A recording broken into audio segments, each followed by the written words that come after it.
Alhamdulillahi Rabbil Alamin. Wassalatu wassalamu ala ashrafil mursalin Sayyidina wa nabiyyina Muhammad ibn Abdullah Rasulil Amin, wa ala alihi wa ashabihi wa man tabi'ahum bi ihsanin ila yaumiddin. Subhanaka la ilma lana illa ma 'allamtana innaka antal alimul hakim. Rabbi shrah li sadri wa yassir li amri wahlul 'uqdatam min lisani yafqahu qawli. Rabbi yassir wa la tu'assir Rabbi tamin bi khair. Wa ba'd. Alhamdulillah, kita manjatkan syukur kepada Allah Subhanahu wa taala dapat meneruskan daurah bagi kitab Sirajul Wahhaj fi Qissatil Mi'raj dan kitab Nazam Idaman Hati pada membicarakan kunci rezeki. Kita sambung bacaan bagi kitab Sirajul Wahhaj fi Qissatil Mi'raj pada bait yang ke-61, iaitu pada fasal berkaitan dengan baginda sallallahu alaihi wasallam memasuki Baitul Maqdis. Maulaya salli wa sallim daiman abada ala habibika khairil khalqi kullihim. Tibalah baginda di kiblat umat pertama dari Babul Yamani, baginda di Persila. Jadi baginda Rasul sallallahu alaihi wasallam sampai di Baitul Maqdis setelah mana perjalanan Isra baginda Rasul sallallahu alaihi wasallam yang kita diperlihatkan dengan pelbagai peristiwa yang ajaib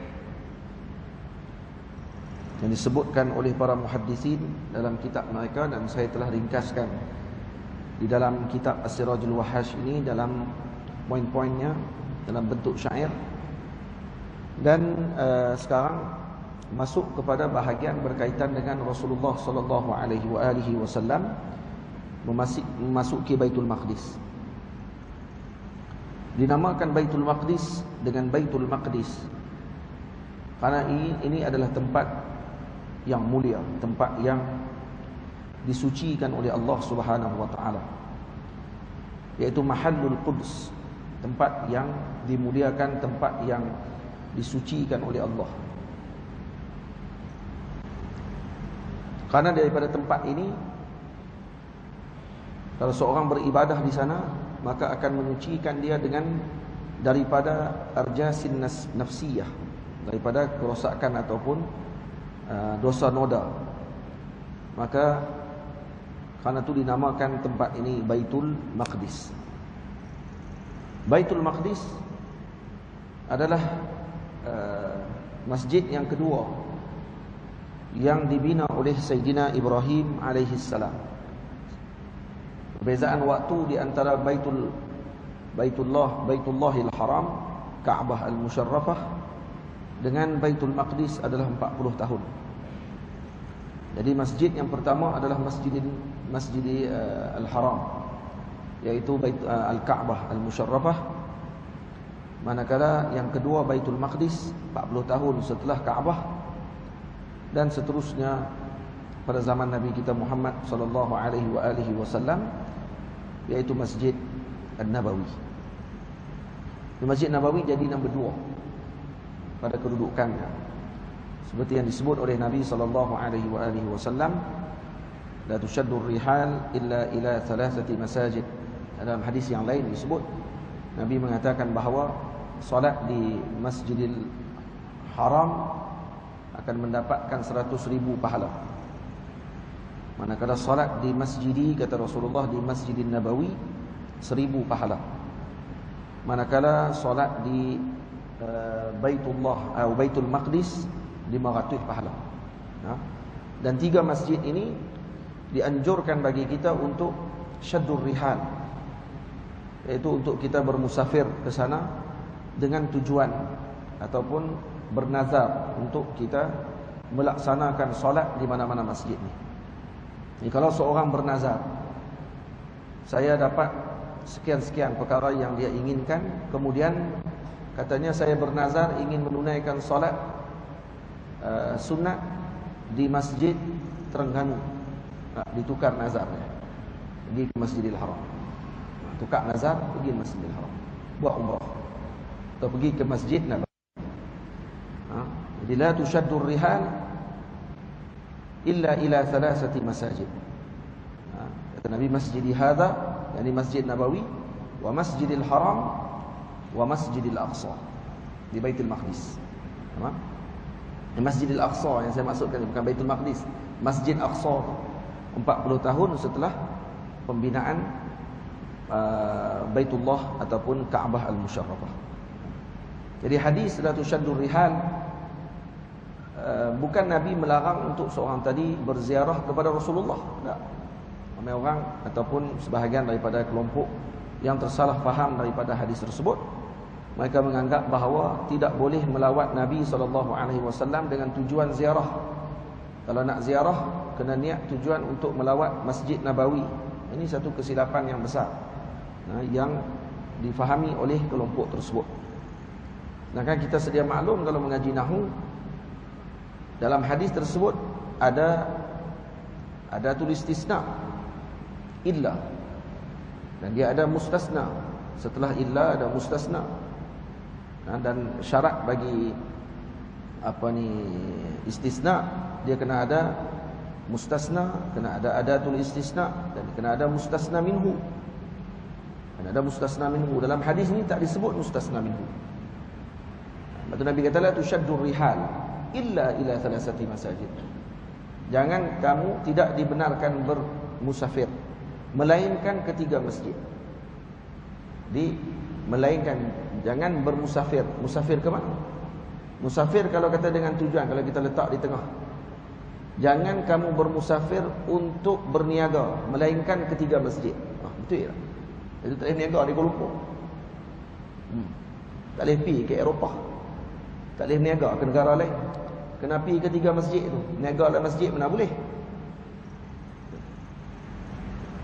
La tushaddur rihal illa ila thalathati masajid. Tidak dibenarkan bermusafir untuk melawat ibu dan ayah melainkan ketiga masjid. Betul ke? Anak duduk Kuala Lumpur, mak duduk Pedu, nak lawat macam mana? Nak pergi berkat jumpa di Masjidil Haram. Faham tak hadis ni? Nampak tak mustasna minhu dia tak disebut. Jadi apa dia mustasna minhu dia? Mustasna minhu dia dah tentu daripada jins mustasna. Maka yang lebih hampir kepada tepat adalah maksudnya la tushaddur rihal ila al-masajid illa ila thalathati masajid. Maksud tidak dianjurkan kamu bermusafir ke mana-mana masjid melainkan ketiga masjid. Tu betul. Kalau tidak jenuh. Tak boleh berniaga, tak boleh mengaji, tak boleh untuk kita pergi jumpa dengan keluarga, tidak boleh untuk sambung silaturahim melainkan di tiga masjid. Tak kena hadis Nabi SAW bukan macam tu. Maka seperti mana yang kita sebutkan tadi, mustasna minhunya adalah al-masajid. Maksud tidak dianjurkan kalian untuk bermusafir ke mana-mana masjid yang lain selain daripada tiga masjid. Yang tu betul. Ini tidak. Pergi guna hadis tu, tidak dibenarkan kamu melawat Nabi melainkan untuk lawat masjid Nabi. Masjid Nabi tak ada kalau Nabi tak ada. Macam mana boleh ada masjid Nabi? Macam mana kamu boleh tahu kelebihan masjid Nabi itu kalau Nabi tak ada? Kamu nak tahu mana Masjid Nabawi itu ada kelebihan dia kalau Rasulullah tak maklumkan? Ini ajaib. Orang yang kononnya mengaku ingin ikut sunnah, tetapi hakikatnya mereka sendiri meruntuhkan sunnah Nabi SAW. Semoga Allah jauhkan kita daripada kelompok tersebut. Amin ya rabbal alamin. Amin. Amin. Tak nak dengar. Jadi Wahabi. Tibalah baginda di qiblat Maulaya salli wa sallim daiman abada ala habibika khairil khalqi kullihim. Tibalah baginda di kiblat umat pertama dari Babul Yamani, baginda di Persila. Jadi Nabi SAW memasuki daripada Babul Yamani. Babul Yamani adalah pintu Madinah, yakni pintu Madinah Baitul Maqdis. Dan dilihat oleh baginda Rasul sallallahu alaihi wasallam bahawa pintu tersebut telah terbuka. Sama ada ditinggalkan pada malamnya dibuka ataupun dibuka pada ketika tersebut, waktu ketika Nabi hampir hadir. Kenapa dinamakan pintu ni pintu Yamani? Karena arahnya daripada arah Yaman, min jihatil Yaman. Dan sebahagian lagi mengatakan bahawa dinisbahkan dia dengan Al-Yamani kerana jalannya adalah berbetulan dengan Makkah Al-Mukarramah. Dan Makkah adalah negeri yang disifatkan dengan Al-Yumni wal Barakah, dengan keberkatan maksudnya. Jadi Al-Yamani dengan makna barakah, pintu keberkatan, yang mana berbetulan dengan Makkah Al-Mukarramah. Jadi itu arah daripada Nabi masuk ketika mana tiba di Baitul Maqdis. Jadi kalau kita diberikan peluang oleh Allah Subhanahu wa taala untuk melawat Baitul Maqdis, amin, insya-Allah akan datang selepas ni. Maka nanti sampai di sana cari Babul Yamani.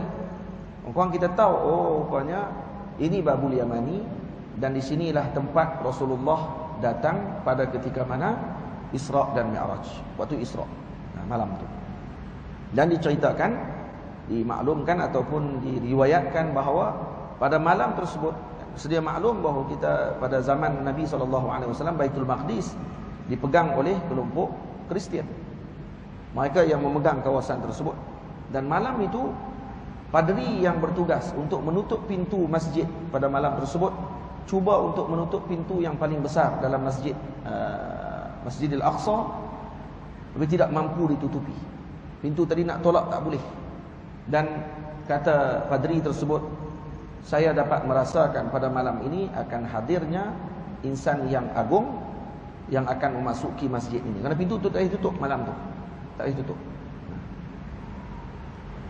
Pernah berlaku kepada Sayyidi Sultan Muhammad Al-Fatih.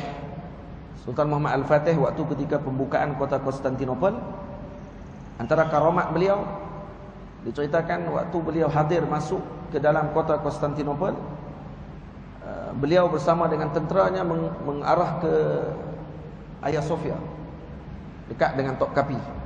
Hagia Sophia sekarang dah jadi masjid, bila Erdogan buat balik jadi masjid. Dulu ni jadi zaman Kamal Atatürk dibuat kandang kuda. Buat kandang kuda. Asal masjid, asal padri panggil apa, Hagia Sophia asalnya gereja, kemudian ditukar jadi masjid pada zaman Sultan Muhammad Al-Fatih. Kemudian jadi kandang kuda zaman Mustafa Kamal Atatürk. Misalkan ya. Kemudian Sultan Muhammad Al-Fatih, hebatnya dia tak buang gambar-gambar Kristian dalam. Ada lambang salib, ada Jesus dalam tu, semua lambang-lambang, gambar-gambar hak dia buat dengan tinta emas. Diukir di dinding, bukan diukir, diletak dengan mozaik tu. Tu zaman dulu lagi. Sultan Muhammad Al-Fatih tak buang. Dia buat apa? Waktu buat masjid, dia tutup dengan kayu. Jadi kalau koyak kayu tu, nampak baliklah gambar. Dia bukan kikih buat. Ini orang yang menjaga sejarah. Mana dia tahu ni sejarah. Ni benda ni bukan benda baru dia buat. Dia masuk ke negeri orang, kemudian dia kekalkan, cuma dia tukar jadi masjid. Tukar jadi masjid dan kemudian diletakkan. Kalau tak salah saya, bukan dengan rampasan, baliknya dengan dibeli. Dibuat perjanjian untuk nak tukar tempat jadi masjid. Waktu dia nak masuk, diceritakan dalam kitab Rihlah Al-Habib Ja'far, kalau tak silap saya, seorang Habib alim, Ruhalah. Beliau musafir ke Mesir, ke Turki. Di Turki dia cerita, dan saya baca dalam kitab dia tersebut, cetakan Darul Fath. Kata beliau, waktu sampai itu dia kata, antara karamat Sultan Muhammad Al-Fatih, waktu dia nak masuk, padri nak tutup pintu Hagia Sophia, tapi pintu tu tak boleh tutup. Nak tutup tak boleh, terlekat. Dan sampai lah tak boleh tutup pintu tu. Bukan lepas Sultan Muhammad Al-Fatih masuk boleh tutup, tak boleh tutup sampai lah tu. Sampai lah dia pun nak tolak tak boleh pintu tu. Itu keramat Sultan Muhammad Al-Fatih yang masih ada sampai sekarang di Hagia Sophia. Saya pergi ke Hagia Sophia, cari, tak tahu, tak jumpa. Mana pintu tu, cari tak jumpa. Yang ada satu tiang besar. Tiang dalam Sultan dalam Ayah Sofia bukan besar ni lah. Lebih kurang. Tiang dia besar ni lebih kurang.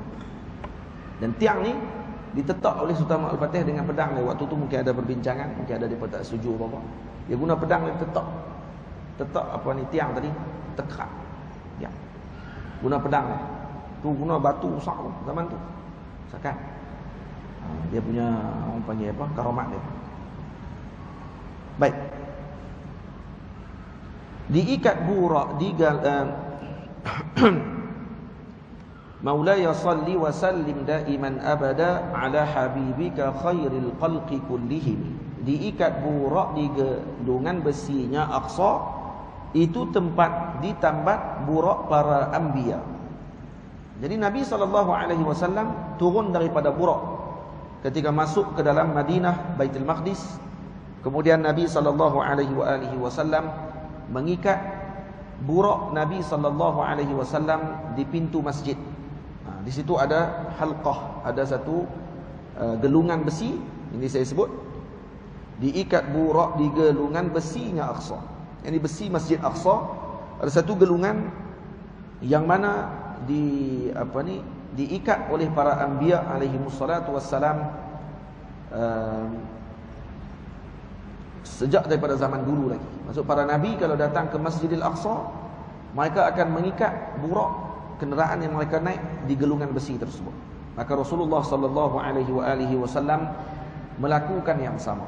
Kata Imam Nawawi rahimahullahu taala, perbuatan baginda Rasul mengikat burak di tiang besi, di gelungan besi tersebut adalah menunjukkan kepada kita bahawa Rasulullah mengambil dengan ihtiyat, mengambil dengan sebab. Jadi ini tidak menghalang daripada tawakkul. Tak melarang seorang tadi dikira tawakal. Kalau kata dia beriktimad kepada Allah Subhanahu wa taala. Kita keluar daripada kereta, kita kunci kereta. Kunci kereta dengan maksud mengambil sebab. Tapi itu tak menghalang tawakal. Kerana kita menyerahkan kepada Allah. Bukan kunci itu yang melindungi kereta kita. Tak, kereta kita bukan dilindungi oleh kunci tadi. Kunci tadi sebagai sebab saja. Yang melindungi kereta adalah Allah Subhanahu wa taala. Jadi ini baru tidak menghalang tawakal kita kepada Allah Subhanahu wa taala. Baginda Rasul menunjukkan contoh tersebut kepada kita. Maka Nabi mengikat burak. Mengikat burak di gelungan besinya Aqsa, itu tempat ditambat burak para anbiya.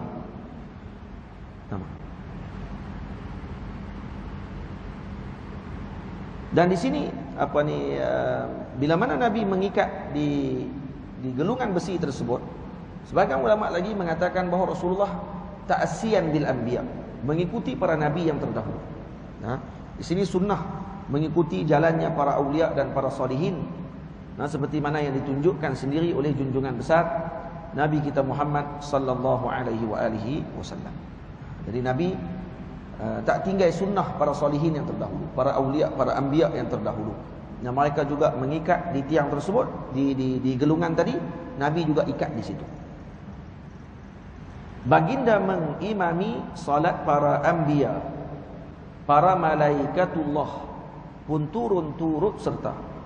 Maka baginda Nabi sallallahu alaihi wasallam setelah mana baginda masuk ke dalam Masjidil Aqsa, maka baginda diarahkan ataupun ditunjukkan oleh Sayyidina Jibril alaihi salam untuk ke hadapan menjadi imam. Setelah sebelumnya beliau dan juga Sayyidina Jibril alaihi salam menunaikan 2 rakaat solat sunat tahiyatul masjid. Jadi Nabi dan juga Sayyidina Jibril tunaikan solat sunat tahiyatul masjid. Kemudian Sayyidina Jibril alaihi salam bangun mengazankan untuk menunaikan solat. Maka ulama khilaf di sini, solat apa yang didirikan oleh Nabi SAW bersama dengan para Nabi? Solat fardukah atau solat sunatkah?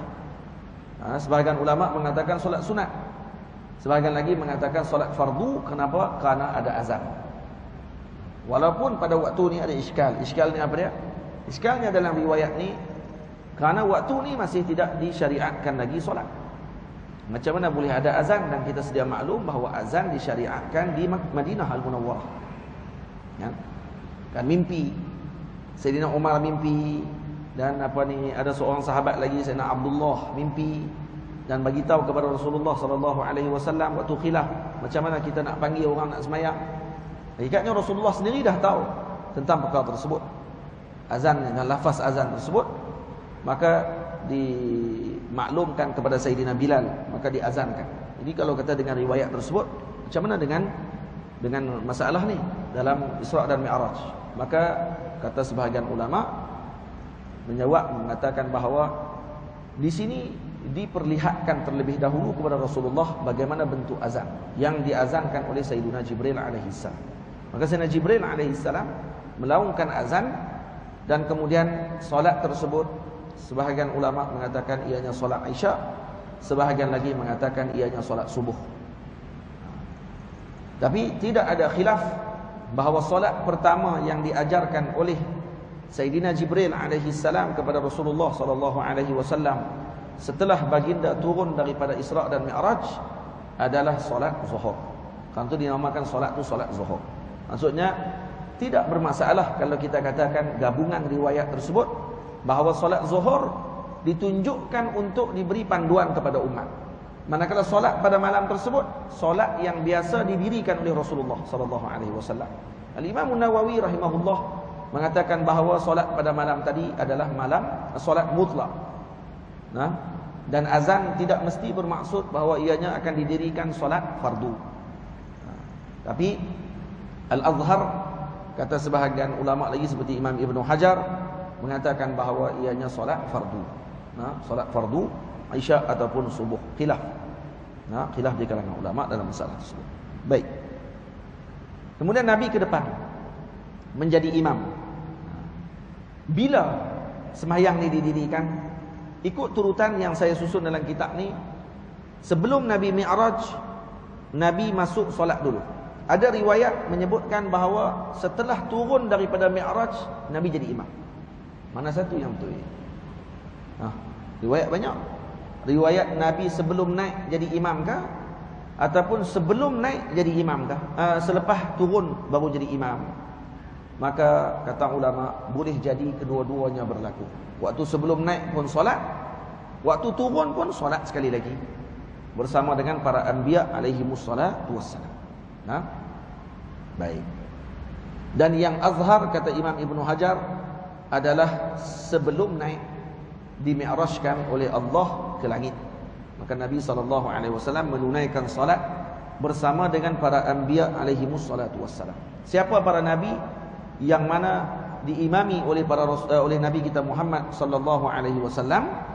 Disebutkan wa husyira lahu jami'ul mursalin wal anbiya. Dikumpulkan seluruh jami', bukan sebahagian, jami', maknanya seluruh para nabi dan mursalin, para rasul dikumpulkan oleh Allah Subhanahu wa taala. Berapa bilangan mereka? Allah taala a'lam bi'adadihim. Allah taala yang tahu tentang bilangan mereka. Al-Imam Al-Bajuri rahimahullahu taala mengatakan bahawa sebahagian ulama menyebutkan bilangan mereka adalah 124,000 orang nabi dan juga rasul. Para rasul ada 313 orang. Para rasul 313 atau 315 orang. Manakala para anbiya dan rasul umum seluruhnya 124,000 orang. Ini kata riwayat. Boleh jadi lebih, boleh jadi kurang, boleh jadi mana-mana pun boleh jadi. Yang penting kita beriman dengan semuanya, walau kita tak kenal sekalipun. Lepas tu kata Imam Bajuri rahimahullah dalam kitabnya Jauharatul Tauhid dalam Tuhfatul Murid, katanya kalau untuk menyelamatkan iman kita dengan para nabi yang kita tidak kenal, maka sebaiknya kita menjawab, kalau dia nabi maka saya beriman dengannya, kalau dia bukan nabi maka saya tidak beriman dengannya. Itu lebih selamat. Jangan terus kita ingkar atau orang tu sebut nama seorang nabi, kemudian kita kata tak, dia bukan nabi. Kita bukan kenal pun. Sampai nabi pun sebut, nabi kata wa nusyirat liyal anbiya'u man sammallahu bi fi kitabihi wa man lam yusammi fa sallaitu bihim. Telah dikumpulkan kepadaku para nabi alaihi wassalatu wassalam. Dia sebut wa nusyirat liyal anbiya, maknanya para nabi sedang menunggu Rasulullah SAW. Dibuka pintu, para nabi bangun menyambut Nabi SAW. Ini satu penghormatan yang besar. Ketika Rasulullah sampai, para nabi sudah menunggu di dalam Masjidil Haram, Masjidil Aqsa, sebanyak 124,000 orang. Bayangkan 124,000 tu, hak duduk dalam masjid tu semua adalah afdal makhluqin. Sebaik-baik makhluk Allah Ta'ala yang ada dalam muka bumi daripada awal kejadian sampai ke akhir kejadian. Bayangkan. Tak nak bayang no? Perhimpunan tu macam mana. Kita kalau pergi majlis, tok-tok guru duk ada dalam majlis tu ramai-ramai pun rasa besar dah hati kita kalau tengok ramai tok-tok guru kita jumpa. Batah lagi yang hadir ni bukannya para guru. Guru kepada para guru. Nah, dan makhluk yang terbaik di dalam muka bumi Allah Ta'ala, makhluk yang paling berakal dalam muka bumi Allah Ta'ala, dan paling adalah Rasulullah SAW, Nabi ketua kepada seluruh Nabi dan para Rasul, Sayyidul Anbiya wal Mursalin, dan Rasulullah disambut oleh mereka semua. Baik, sambutan tersebut berlaku dengan jasad ataupun dengan roh, khilaf ulama pula. Bagian ulama mengatakan yang hadir adalah ruh-ruh para Nabi yang dijasadkan. Nampak macam jasad, tapi hakikatnya itu ruh-ruh para Nabi. Sebagian ulama mengatakan tidak mustahil mereka turun dalam bentuk asal ataupun dengan jasad mereka sebagai memuliakan dan mentakzimkan junjungan besar Nabi kita Muhammad sallallahu alaihi wasallam. Dan kita sedia maklum bahawa ruh para anbiya, para syuhada, mereka tetap melaksanakan umrah, haji, melakukan ibadah pada setiap tahun. Setiap tahun buat. Cuma yang tak ada taklif saja. Ini kena faham bagi betul. Ini kena faham bagi elok. Para anbiya, para salihin, para awliya, para syuhada, kesemua mereka masih lagi mendapatkan kelebihan dan juga keuntungan dengan amalan dan seumpama. Ada kelebihannya. Masih lagi mendapatkan perkara-perkara tersebut. Tak berhenti. Yang terhenti adalah taklif. Mereka tak diwajibkan lagi dengan solat. Yang tu saja. Yang ni kena faham bagi elok. Tamam? Orang yang dia kata terputus dah. Lah. Terputus macam mana? Kalau kita baca doa dekat si mati, kita kata sampai pahala kepada si mati. Maknanya si mati dapat pahala. Betul tidak? Jadi apa gunanya kalau dapat pahala tapi dia tak boleh nak guna apa? Tak boleh. Pahala akan berterusan. Cuma tidak ada taklif. Sebab itu disebutkan ruh para nabi setiap tahun akan berkumpul di Makkah Al-Mukarramah melaksanakan haji dan umrah. Ada peluang jumpa? Tak ada peluang? Tak usah duk ingkar kalau hang tak jumpa. Dia duduk hotel 5 bintang pun semua, dia kata tak nak nampak pun para nabi. Hang kenal semua kan? Sebab tu kena beradab ketika mana di Makkah Al-Mukarramah, Madinah Al-Munawwarah, waktu menunaikan umrah haji, sebab kita tak tahu yang kita bertemu tadi siapa dia.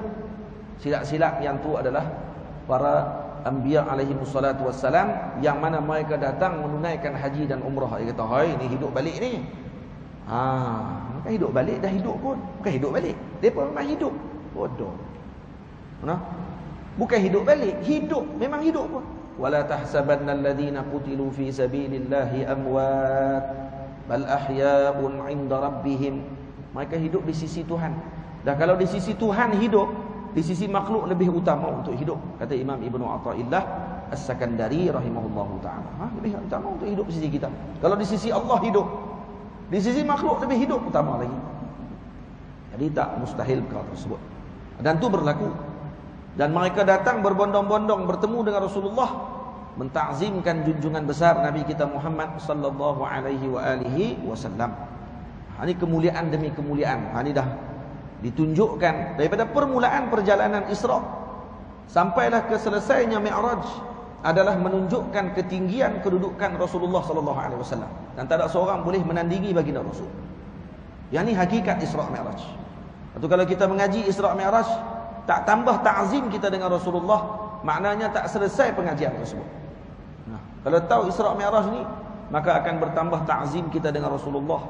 Kalau kita tahu kata Masya Allah, Tabarakallah, Allah Ta'ala memuliakan baginda Nabi, maka setakat kita puji Rasulullah dengan qasidah yang kita alunkan, dengan ucapan-ucapan pujian yang kita alunkan, masih sedikit dibandingkan dengan apa yang dialunkan atau yang diucapkan oleh Allah kepada junjungan besar, yang ditunjukkan dengan perbuatan yang diarahkan oleh Allah kepada para mursalin, para anbiya yang lain untuk ditunjukkan kepada Nabi kita Muhammad sallallahu alaihi wasallam. Setelahnya dihidangkan, minta maaf sekali lagi pergi baca dalam bentuk rojas. Nah, Maulaya salli wa sallim daiman abada ala habibika khairil khalqi kullihim. Setelahnya dihidangkan minuman padanya, susu dan juga arak dipilih yang pertama. Maka dihidangkan kepada Nabi setelah mana Nabi menjadi imam kepada para anbiya alaihi wassalatu wassalam.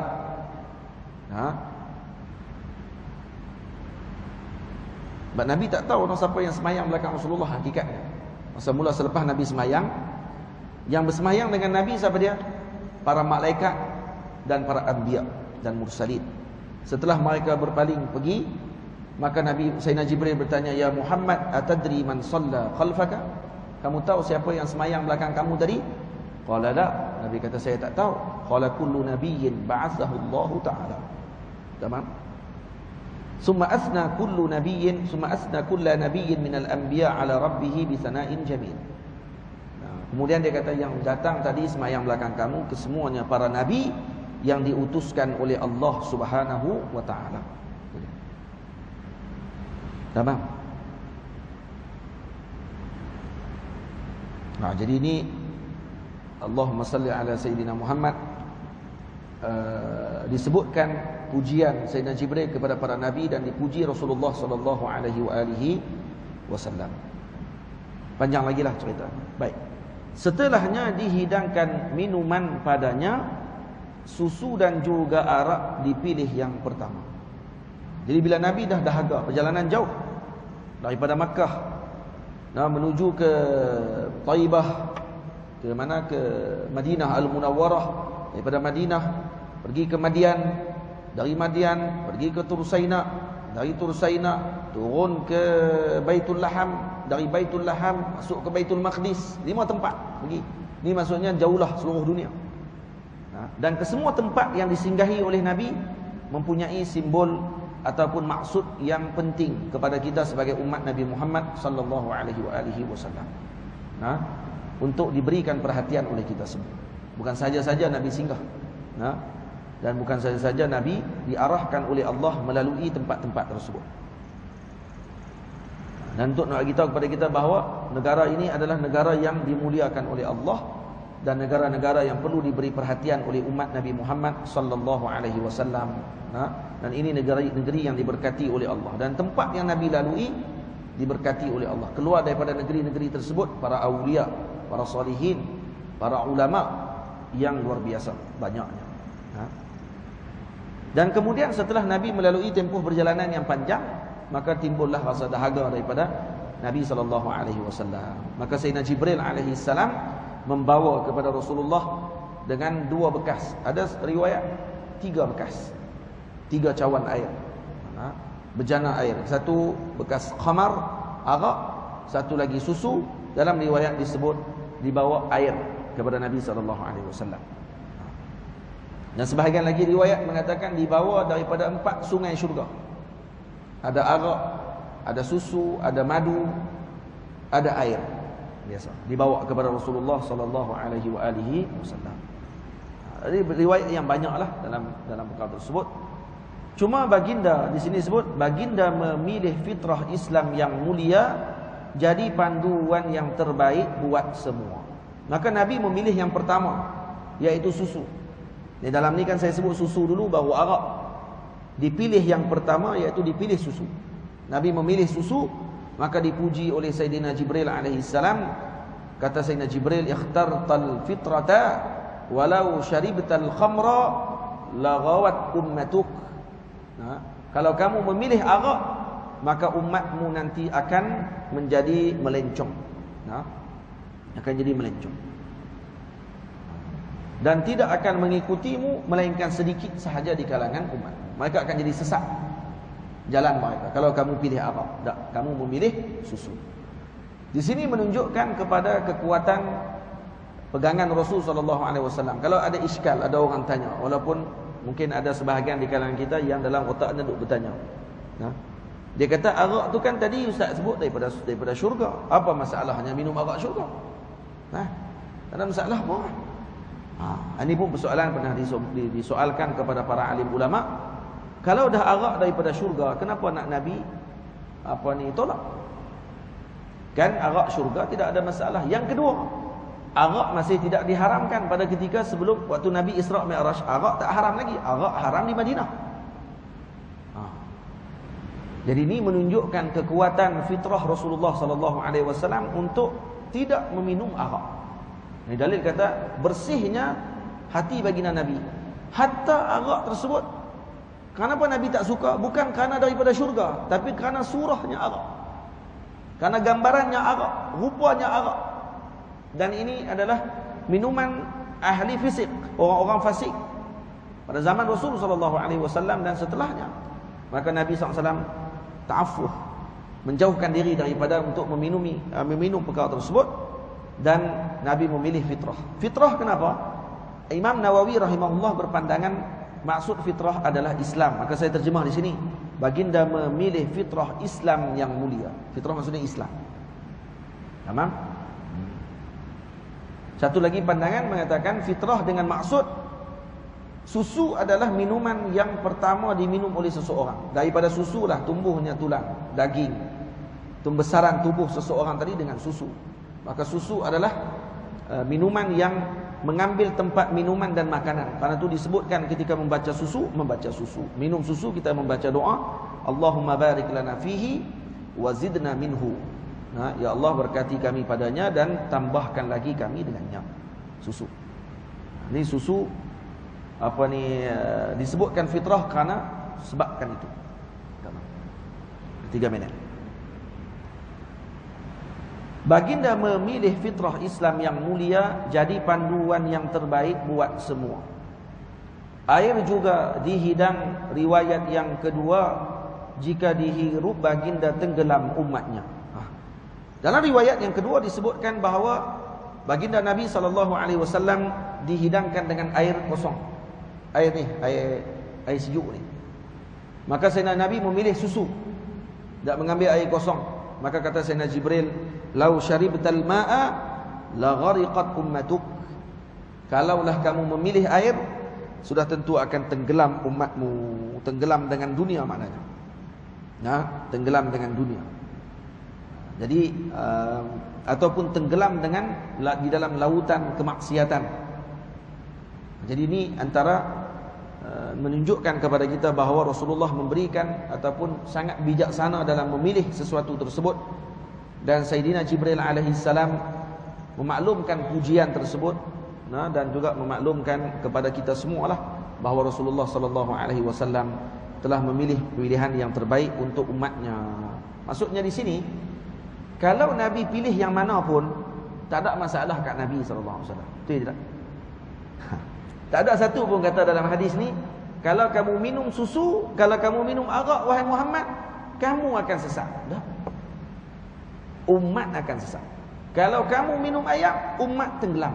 Nabi tenggelam? Tak, Nabi tak akan tenggelam. Tengok adab Sayyidina Jibril dengan Rasulullah. Masya Allah, ajib. Adab dia sangat agung dengan Rasulullah SAW. Dia tak kata Rasulullah tenggelam, dan Rasulullah tak akan tenggelam. Dia tak akan kata Rasulullah akan jadi sesat, kerana Rasulullah tak akan sesat. Tapi dia kata umat yang akan sesat. Maknanya pilihan Nabi akan memberi kesan kepada umat. Rasulullah tak akan terkesan apa, kerana Rasulullah adalah yang terbaik. Maksudnya mana-mana pilihan pun Nabi tetap akan dijaga oleh Allah Ta'ala. Tetapi Nabi sangat menjaga umatnya. Dan pilihan tadi bukan sadfah, bukan tak sengaja dipilih oleh Nabi SAW. La yantiqu 'anil hawa in huwa illa wahyu yuha. Nabi tidak bercakap dengan nafsunya, dan Nabi tak akan memilih suatu perbuatan tadi dengan nafsunya, melainkan itu semua adalah panduan daripada Allah Subhanahu wa taala. Bermaksud apa di sini? Bermaksud bahawa Allah mencintai umat Nabi Muhammad sallallahu alaihi wasallam. Di dalam peristiwa ini sebenarnya Allah mencintai kita semua. Maka membalas kecintaan tersebut perlu kita banyakkan syukur kepada Allah Subhanahu wa taala. Pilihan baginda tepat, penuh bijaksana, yang dipilih olehnya pasti untung umatnya.